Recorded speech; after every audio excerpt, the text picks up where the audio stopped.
Welcome back. I'm Kim Bailey, she's Fulyana Osborne, and this is Inside Exec. Today we're going to have the Fulyana Challenge.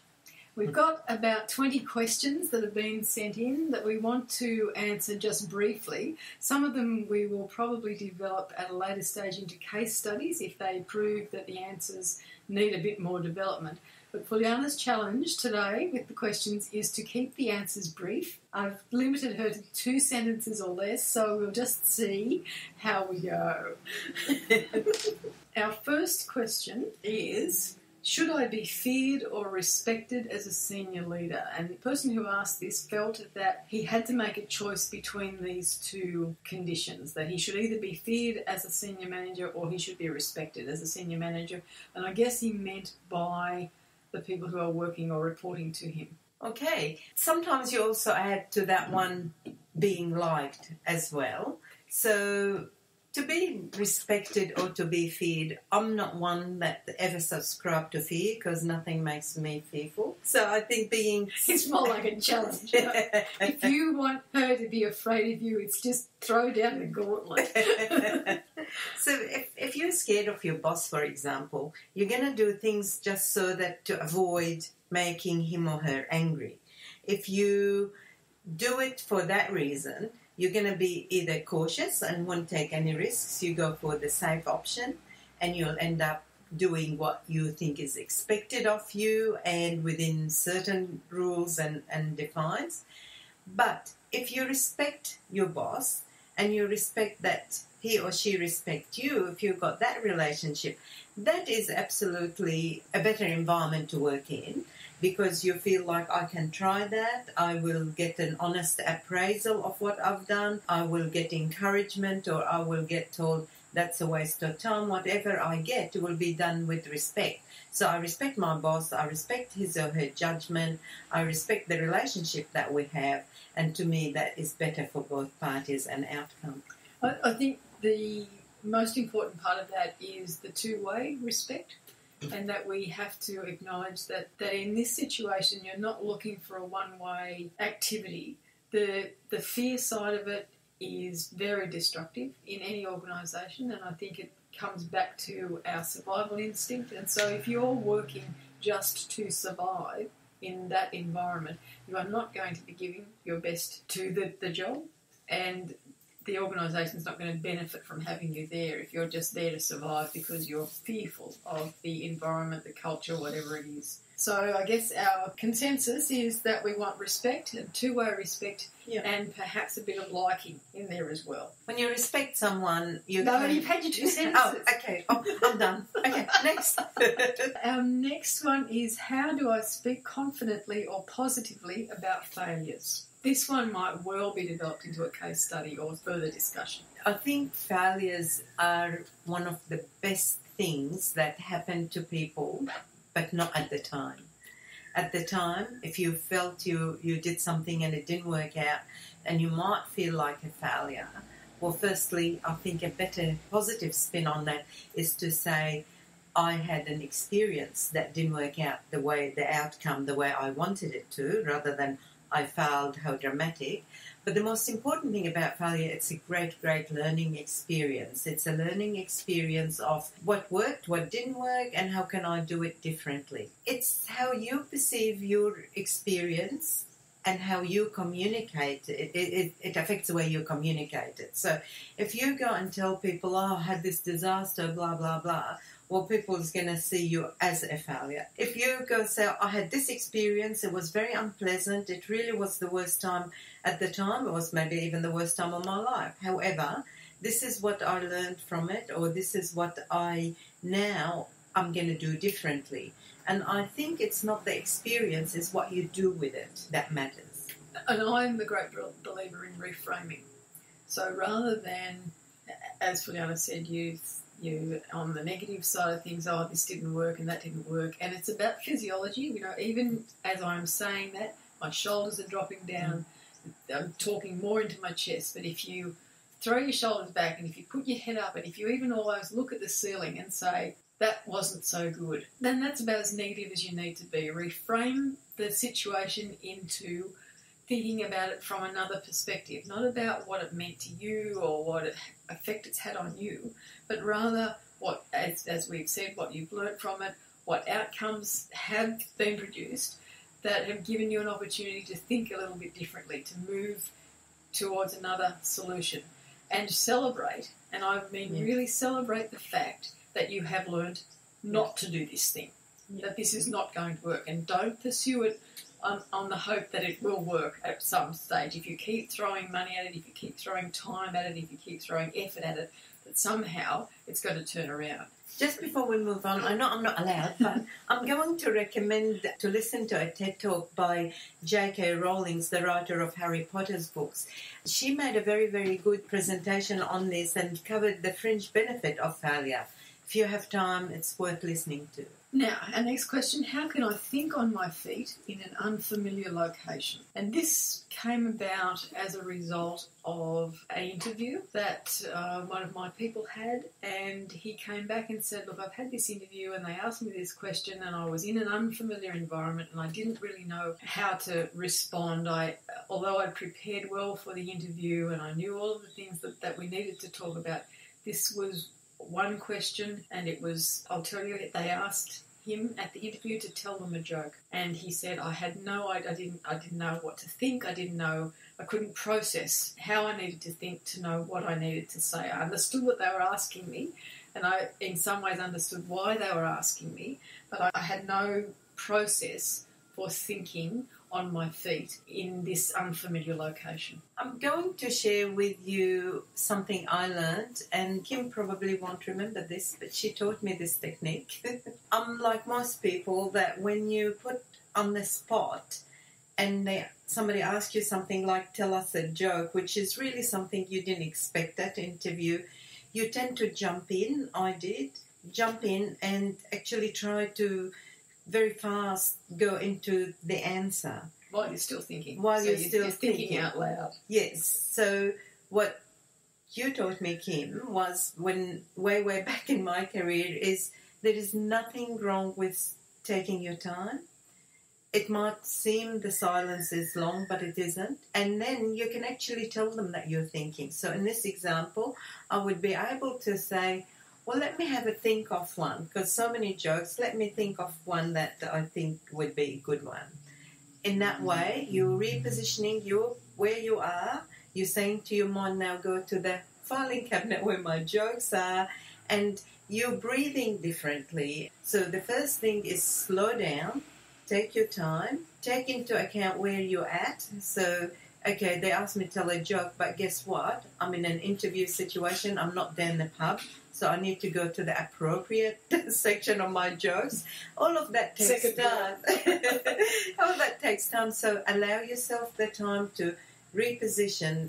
Tell your brain where you are and what you're looking for, and then breathe differently and speak after that. Such good advice, really. I can't top it, but I will say I do recommend that you acknowledge that they've asked you something that you need to think about and that you are going to think about it. So in this case, I would have suggested that he say, that's a question that has really put me off guard. So acknowledge that they've asked something that has caused a reaction and tell them what the reaction is. In any situation, that's going to give these people something to process as well. And then, as Fulyana said, you say, well, now I'm just going to go through the filing cabinet. I'm just going to think about these things. And if it was not this particular situation, then I'm just going to have a think about what in my experience I can relate to this situation so that we can come up with a solution together, so that we can look at this from all angles and tell them what you're doing. Otherwise, they're not going to know. If you don't tell them what you're processing, they're going to fill the gap themselves by thinking, oh, he doesn't know what to say, he's got no idea, we've stumped him, whatever it is. Don't let them decide what you're thinking. Tell them what you're thinking. Okay, next question. Is it possible to treat everyone as equal? And this was on the basis of looking at if you're in a senior executive position or you're coming new into an organisation, into a senior executive position, and you walk through the corporate location for the first time, do you treat everyone that you interact with in the same way, given that you are theoretically in a position of prestige and seniority? I'm going to answer that in 2 levels and still stay brief, Kim. It's okay. Doesn't mean you get double the time. Yes, you would treat the CEO the same way of respect as a human being as you would treat the cleaner. Yeah, absolutely. No question about that. However, not everyone is it. In a working organisation, it isn't, because everybody has different things. So I'm going to give one example, which is experience. So if we're talking about someone who is got just out of uni and just joined the organisation as a management associate, a trainee, whatever you want to call them, their opinion is very, very important because they've got fresh eyes. If you like, they're new and it's very, very powerful. But then you've got another person who's been there quite a long time and became a specialist in their field after many years. So in that sense, they're not equal, but they both got a lot to offer. So you do not dismiss one for the other, but you've got to recognise the difference between the two offering. And after all, if you look at your organisation and if it's properly staffed, you will find everybody complements each other. So not equal, but they complement. They all have the same respect in a sense of a human being. It's the same to me as walking into a hospital and saying they all doctors. So they all doctors, so they all the same. Well, actually, no, they're not. Some have more years experience, some have more specialisation, and for a kidney operation, you want to get someone who's been specialised in that, not someone who is a brain surgeon. So really, they both got their respects and importance, but they both got different things to offer. Again, we know we differentiate between people because the pay packet is different, the package is different, the reward programs are different for different reasons, and that is not discriminatory or less respectful. It is a recognition of the different level of a person in the organisation for what they bring and how much experience they had to go through to bring that to the organisation. For me, it's about being able to differentiate between the person and the task that they have to perform. So this is the area where I see the most problems occur when the performance of a task is not up to standard and there has to be some measure of disciplinary action taken, perhaps. That in a supervisory role, it is very difficult if you haven't differentiated those two to be able to say to someone, I still respect you, I still like you as a person, I do not like the way you are behaving or the task, the way you are performing your task. So you need to treat people equally as people, but the tasks that they perform and their performance of those tasks is not equal. Next one. Oh, it's a good one. When's the best time to take a holiday? Well, some people will say, there's never a good time to take holidays.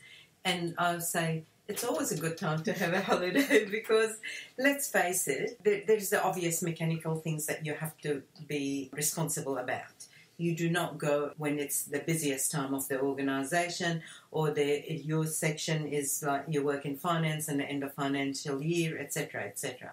You manage the timing so everybody gets to go when they want to go, and you manage it in a way that it suits your personal needs and your family and friends' needs. So you think about both the organisation and you do not try to say, well, I'm always too busy and I can't go. One thing that I really recommend nobody ever not go on holidays because they're scared about what might happen and jeopardise their job, or what if things go wrong and what if. So that leads into the next question, which is, what do I do if the system falls apart when I'm not there?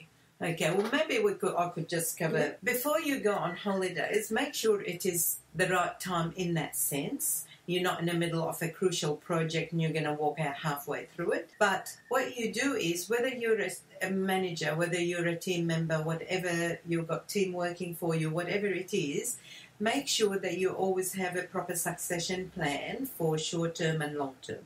So if you've got a proper succession plan, you would know that, okay, well, Mary Jane is the second in charge for that role, and therefore she's been trained or halfway there, etc., etc., to cover for initially 1-2 weeks, whatever. Long term, hopefully takes over the role. Have more than one person in that category, which is always a good thing. And secondly, make sure they're backed up with all the information. Don't leave them hungry for information and give gaps before you go.